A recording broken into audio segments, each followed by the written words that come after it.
கர்த்தராகிய இயேசு கிறிஸ்து நாமத்திலே உங்கள் அனைவருக்கும் வாழ்த்துக்கள்.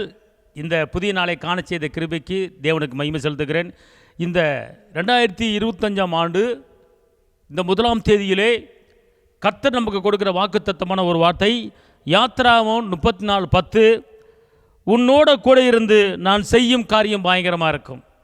உங்களோடு கூட இருந்து நான் செய்யும் காரியம் பயங்கரமாக இருக்கும். அன்பார்ந்தவர்களே, கடந்த நாட்களிலே நீங்கள் துக்கத்தையும் நெருக்கத்தையும் பாடுகளையும் சஞ்சலங்களையும் கவலைகளையும் நீங்கள் சந்தித்திருக்கலாம். ஆனால் இந்த 2025ஆம் வருடத்திலே இந்த 1ஆம் தேதியிலே கர்த்தர் உங்களோடு பேசுகிறார். கர்த்தர் சொல்கிறாரு, உங்கள் கூட இருந்து நான் செய்ய போகிற காரியம் மிகவும் பயங்கரமாக இருக்க போகிறது. அல்லேலூயா. உங்கள் சரீரத்தில் சுகம் பயங்கரமாக இருக்க போகிறது. நீங்கள் கையீடு செய்கிற வேலையில், தொழிலில், பிஸ்னஸில் வருமானம் பயங்கரமாக இருக்க போகிறது. அன்பும் சமாதானமும் இரக்கமும் தயமும் பயங்கரமாக இருக்க போகிறது. அன்பார்ந்தவர்களே, இந்த 2025ஆம் ஆண்டு கர்த்தர் உங்கள் வாழ்க்கையில், உங்கள் பிள்ளைய வாழ்க்கையில், உங்கள் குடும்ப வாழ்க்கையில், உங்கள் ஊழிய வாழ்க்கையில் பயங்கரமான காரியங்களை கர்த்தர் செய்ய போகிறார். ஒரு செங்கடலில் பிளந்தது ஒரு பயங்கரமான காரியம். அப்படிப்பட்ட அற்புதங்கள் உங்கள் வாழ்க்கை நடக்க போகிறது. யோர்தானை கடக்க பண்ணினது பயங்கரமான காரியம். அப்படிப்பட்ட அற்புதம் உங்கள் வாழ்க்கை நடக்க போகிறது. கசப்பான தண்ணீரை மதுரமாக மாற்றினது பயங்கரமான காரியம். அது உங்கள் வாழ்க்கை நடக்க போகிறது. மாத்திரம் அல்ல, மன்னாவை வரவழைத்தது பயங்கரமான காரியம். அது உங்கள் வாழ்க்கையில் நடக்க போகிறது.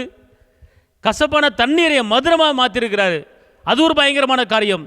அது உங்கள் வாழ்க்கையில் நடக்க போகிறது, பயங்கரமாக இருக்க போகிறது. காடைகளை விளைவித்தது பயங்கரமான காரியம். அது உங்கள் வாழ்க்கை நடக்க போகிறது. இப்படிப்பட்ட ஒவ்வொரு அற்புதங்களாக இந்த வருடத்தில் பார்க்க போகிறீங்க. ஜனவரி மாதம் ஒரு அற்புதம், பிப்ரவரி மாதம் ஒரு அற்புதம், மார்ச் மாதம் ஒரு அற்புதம். இப்படிப்பட்ட அற்புதங்களை ஒவ்வொரு மாதத்திலும் உங்கள் வாழ்க்கையில், உங்கள் குடும்ப வாழ்க்கையில், உங்கள் பிள்ளைங்க வாழ்க்கையில் கர்த்தர் பெரிய காரியங்களை செய்ய போகிற. அன்பார்ந்தவர்களே, கர்த்தருடைய வார்த்தை விடுவிக்கிற வார்த்தை, விடுதலை வார்த்தை. இந்த வார்த்தையை நம்பி நீங்கள் இந்த வருஷத்தை ஆரம்பிங்க. பெரிய காரியத்தை கர்த்தர் உங்களுக்கு செய்வார். உங்களுக்கு நான் ஜெபிக்கிறேன். தகப்பனே இயேசு மகாராஜாவை நன்றி உள்ளத்தோடு துதிக்கிறேன், ஸ்தோத்திரிக்கிறேன். தகப்பனே, இந்த 1ஆம் தேதியிலே தேவ பிள்ளைகள் சொல்கிற வார்த்தை, உங்கள் கூட நான் இருக்கிறேன். கூட இருப்பது மாத்திரமல்லாமல் உங்கள் வாழ்க்கையில் பயங்கரமான காரியத்தை செய்வேன் என்று வாக்கு பண்ணுவதற்கு நன்றி. ஆண்டவர், இந்த வார்த்தை கேட்ட ஒவ்வொருவரையும் ஆஸ்வதிங்க. பெரிய பெரிய காரியம் செய்யுங்க. இயேசுவின் நாமத்தில் பிதாவே, ஆமென். கர்த்தர் உங்களை ஆசீர்வதிப்பார். ஹல்லேலூயா. உங்களுக்கு புது வருட வாழ்த்துக்கள். எல்லா புகழும் இயேசுவுக்கே. ஹல்லேலூயா.